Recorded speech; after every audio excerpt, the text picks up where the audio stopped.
What's going on? So I'm going to do a video that I've always liked to do.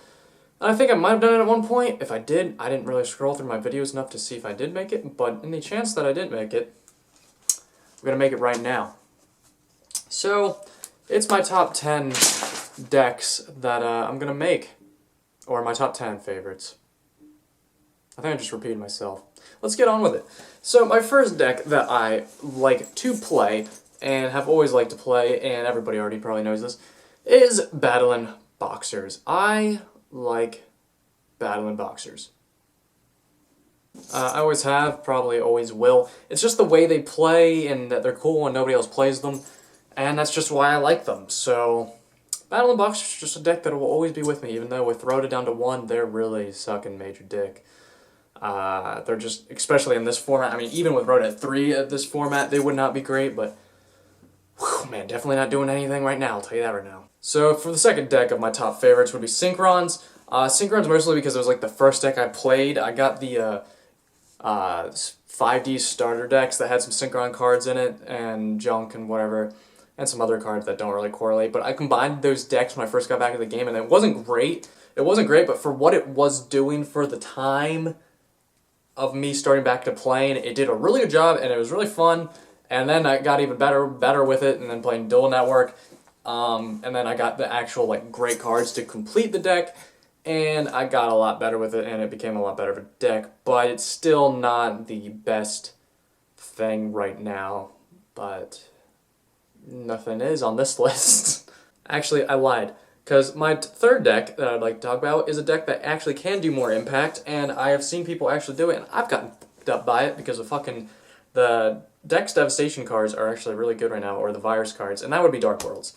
Yeah, Dark Worlds is a good card right now. I mean, good deck right now. It's not amazing or anything, but Dark Worlds is always Dark Worlds. They can always make an impact to some degree, no matter what format it seems like, just because of the pure draw power they have. It just beats any draw engine that the game has.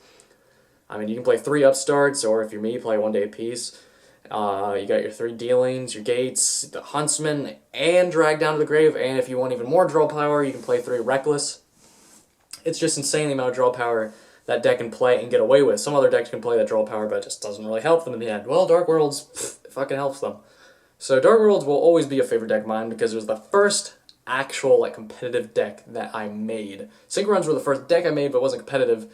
Dark Worlds was like the first deck I put together, and it was a competitive playing deck. So it'll always have a place here for me to play Dark Worlds. It's just how it always will be, and that's how it will probably always forever will be. Now this one's a real favorite, and it will always, well, I'm going to say that about all these decks because they're favorite decks, but I wish the Dragon Rollers were still a thing. Lightsworn Rollers. Oh, the pure devastation that I was able to commit with, or do with that deck. I should probably have went to Yu-Gi-Oh! Jail for it, because I would slaughter people with this deck. Some people will say that it wasn't that great of a deck, but they can suck it, because I don't know if they can play it correctly or what. Some people said my build sucks, but I would just own with that deck. Playing even matches, people would side in cards trying to deal with the Lightsworns that can deal with them, don't get me wrong. But I seem to always find a way around it, because I had my own cards to side, and it was a great deck. Like, then they banned the rollers. And yeah, you still got Lightsworn, but oh man, there was something about my particular build of Lightsworn rollers, or whatever else you want to call them, was just amazing. And I miss the devastation I used to do with that. Yeah, was it Saki? Pff, oh yeah, was it Skillworth? Not at all. But it was awesome. And I would love to be able to do that again. And I'm kind of working on something similar to it, but it won't ever be as good as what that was. Now this one's not going to talk quick. It's just always a favorite deck because I like Japanese culture. I always wanted to move to Japan, and I'm into martial arts. And people are going to be like, "Oh, what? You going to say ninjas?" No, I like Six Sams. Why? Because you can spirit on the field and you can take them out. And it was another relatively first deck that I ever started playing. And the first few decks you start playing when you get back into the game really gets you. And I will always like it, but there's not much more to say about it. It's an alright deck. It's not great or anything. It's just a fun deck to play, and that's why I like it. So that's one of my other favorites. Now this deck is another high out there favorite, along with near Battlin' Boxers, mostly because people just couldn't even tell how good it is, like because it's such a cheap deck, but it's like a great deck, and that's Raccoons, man. I got owned in the Yu-Gi-Tuber Grand Championship shit with it. I am completely aware. But don't let my bullshit rage tell you that it's bad, because it's good. It is a very good deck. There are tons of people who topped with it before. Can you as much now? Probably not. But it's still a really fun and good deck, and nobody sees it coming when I first started playing it. Obviously, a lot of people know what raccoons do now, but it was great because it had a surprise factor, which it didn't, which is always fun to have with the deck. Not many people knew what to do when you had two Ronin raccoons on the field, because they make a block, and otherwise you have to banish it, and that's not always the easiest thing. It's better. That's easier said than done sometimes in the game, and it was just fun, and I just liked it. Another deck with 6 Zams. That's pretty much relatively nothing much to talk about. Is Go-Go-Go's. I saw Galactic God play them like when I first got back in the game, and I started watching YouTube. And I'm not meaning back in the game this time. I mean like when I started back like 3 years ago. I saw him, or 2, or whatever.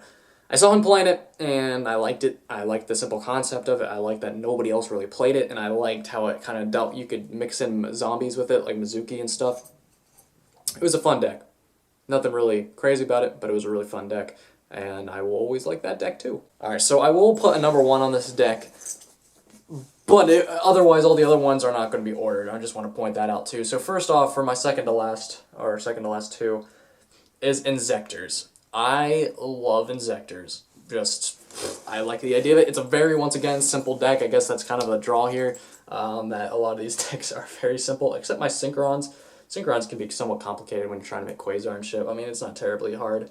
But Inzectors, I just love that deck. I mean, I just like the idea of Horn. I just like how it works. It's a cool mechanic. I like that you can splash some other cards into it. You could kind of make it a little chaosy. When you put you can put like Chaos Sorcerer and BLS in it and shit, if you play some Effect Veilers, because back in the day, Effect Veilers used to work good in it. Effect Veiler working as good as much in this game, it's whatever. I don't really see many people play Effect Veiler, but I'm not saying it's a bad card, it's just not a well-played card, I see. But I like the deck. I really want Hornet to come to 2 or 3. I don't think it would make a huge impact in the game. It would just make Inzectors more playable. And I don't see how it would hurt Konami like at all. It wouldn't hurt their other great decks. Put Dragonfly and Inzector at 2. Will there be some bullshit? Yeah. I think it could be able to pull off a lot more stuff. But in this state of the game, don't think it will really matter that much. Another quick deck, and then that's it. To my number 1, or like I said, these other ones weren't in order, but this will be my number, like what I would rank if I were to rank it.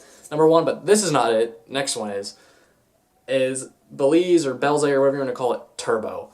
I made a deck that was just completely focused on making Belze and Belize. You can make other things and other levels, but it was focused on that, and it worked relatively well and had a chaos aspect to it, which is another thing. Like just in general in the game, I couldn't say it's necessarily a deck mechanic, but if I could list it in the favorite things, I just like chaos cards. A lot of people do. I do too. But I splashed in there, and a lot of people actually had trouble with it. It would be a deck that you could take out to a match, because I feel like people could side against it easily, but it was a really fun deck at the time, and I really liked it. I haven't played it in months or years because I made it over a year ago. I made it around when Belze came out, but now, how it will do, I don't know, but it was a really fun deck, and I had a lot of fun with it, so that's going to be one of my favorites. But now, for the number 1 deck, see, all these other ones have no order, but this one does, because it will be forever mine. My channel is based off it, images why. Everybody might think Battling Boxers would be it, but no. My Chaos Necrofear deck, or not Chaos, Dark Necrofear deck. That deck was really good, and nobody saw it coming ever. When I would play it online, I would play it against my friends. It was a deck that really worked out, and it was something I made, and was nowhere similar to other Dark Necrofear decks I watched, because I was very stingy and budgety with my money, and it made a really cool-ass deck, and it can't be played anymore.